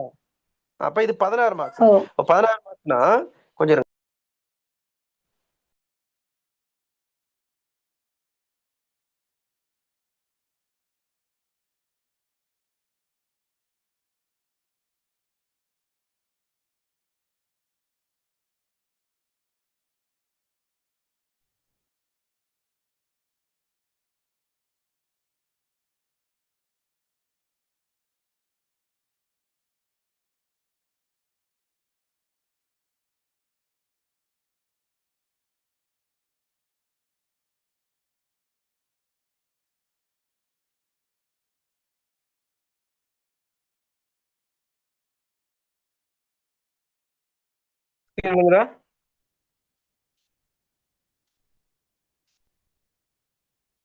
விளங்குதா ஸ்கிரீன்? அதுல பாருங்க, இந்த பாருங்க 2019 குயில் பாட்டு இருக்கு. எத்தனை கேள்வி கேட்டிருக்காங்க? 4 கேள்வி கேட்டிருக்காங்க. கீழே பாருங்க மார்க்ஸ் எடுப்பு 4 தர 4 16. அப்படி 4 மார்க்ஸ் தான் எழுத போறீங்க. ஒரு கேள்விக்கு 4 மார்க்ஸ் தான் எழுத போறீங்க. விளங்குதா உங்களுக்கு? அப்ப அதுக்கு ஏற்ற மாதிரி எழுதுங்க. சரி, அப்ப 4 மார்க்ஸ்னா அதுல தெரியும், கவிதைக்கு ஏற்ற மாதிரி தான் பாயிண்ட்ஸ் வரும். ஒன்று 5 பாயிண்ட்ஸ் வருமா இருக்கும், சிலதுல 6 இருக்கும், சிலது 4 இருக்கும். அதுக்கு ஏற்ற மாதிரி நீங்க மெயினா அதுல இருக்க எல்லாத்தையும் சேர்த்துடணும். சரியா? விளங்குதா? அப்ப 4 புள்ளிகளுக்கு எழுதுனா போதும். ஒரு கேள்வி வந்து 4 புள்ளிகளுக்கு தான் வரும். இப்ப சிறப்புகள் கேட்கும்போது நீங்க என்ன அதுல உள்ள முக்கியமான சிறப்புகளை தொகுத்து எழுதி விட்டீங்கன்னா சரி. சரியா? பெரும்பாலும் அப்படி தனியா வர வாய்ப்பு குறைவோ. ஏன்னா பிரிச்சு தான் ஒரு அணி பாருங்க. அந்த கவிதையில என்னென்ன கேள்வி கேட்கலாம் பாரதியார் கவிதைகள்ல? பாரதியார் கவிதைகள்ல சிறப்பு. சிறப்பு தானே கேட்கறாங்க. அதுல என்ன தன்மை? அதுல என்ன ஹைலைட் இருக்கு? சரியா? அடுத்து என்னது? அணிகள். சரி, அணிகள்னா உருவகம். வேற என்ன கேள்வி கேட்கலாம்? அதுல ஒரு கூற்ற கொடுத்து பாருங்க. இந்த பாருங்க, இங்க பாருங்க, இதுல கொடுத்துருக்கு பாருங்க. இந்த பாருங்க, 3வது கேள்வி வாசிங்க. கேட்கப்பட்ட வினாக்கள் பாரதியார் பட்ட 3வது கேள்வி. மானுட பெண்கள் வளரும் ஒரு கதையினால் ஊனுருக பாடுவதில் ஊரிருந்தேன் வாரி. ஒரு மேற்கோளை கொடுத்து ஒரு கேள்வியை கொடுத்து அதுக்கான விளக்கத்தை கேட்கலாம். பாருங்க, வரிகளின் நீர்க்காணும் சிறப்பை விளக்குக. சிறப்பு கேட்கலாம். நீங்க தான் எழுதணும். அதே பாருங்க, 4வது கேள்வி பாருங்க, நெஞ்சை பறிகொடுத்தேன் பாவியன். அதுவும் பாருங்க, மேற்கோள் கொடுத்து இசை பத்தி உச்ச வெளிப்பாடாமையோட விளக்கு. அப்ப விளங்குது. அந்த மாதிரி தான் கேள்வி அமைப்பாங்க. இதுல பாருங்க, கவிஞன் கவிதையில் எப்படி கேட்டிருக்காங்க? எத்தகையவர்கள் இரவாத கவிஞர் என்று கவிதையில் எடுத்துக் கூறியுள்ளார். யார் யார் கவிஞர் அல்லர் என கூறுகின்றார். இக்கவிதையில் பாரதிய முன்னுதாரணமாக காரணமே அது. இக்கவிதையில் கையாளப்பட்ட ஓமையிலே விளக்கு. பாருங்க, எல்லாத்தையும் அணிகள் கேட்கப்பட்டிருக்கு. அந்த கவிதைக்கு ஏற்ற மாதிரி தான் கேள்வி மாறும். விளங்குதா? பெரும்பாலும் இந்த பாரதியார் கவிதை வந்து அதுல மேற்கோள்கள் கொடுத்து 2 கேள்வி வரும்.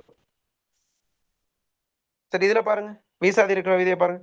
கவிதை யாரை விழித்து பேசுகின்றது, அவற்றை பற்றி கவிஞர் திட்டும் சித்திரம் எத்தகையது, பிச்சைக்காரன் பற்றி கவிஞர் விரிக்கும் ஆற்றை விளக்குக, மட்டும் புவியை மறைந்திருந்தா பாருங்க.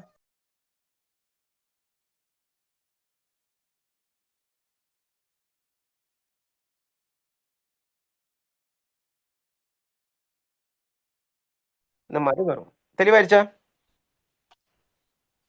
தெளிவாயிருச்சா? இந்த பாருங்க, மத்ததெல்லாம் பாருங்க, பாஸ் பேப்பர் கொஞ்சம் பாருங்க, உங்களுக்கு விளங்கும். அதனால உங்களுக்கு பெரிய ஒரு கஷ்டம் இருக்கும். அந்த கவிதைக்குள்ளேயே தான் விட இருக்கும். ஆனா என்ன செய்யலாம், உங்களுக்கு கஷ்டம் ஒன்றும் இருக்காது. விளங்கிச்சா? வேற எதுவும் கேள்வி?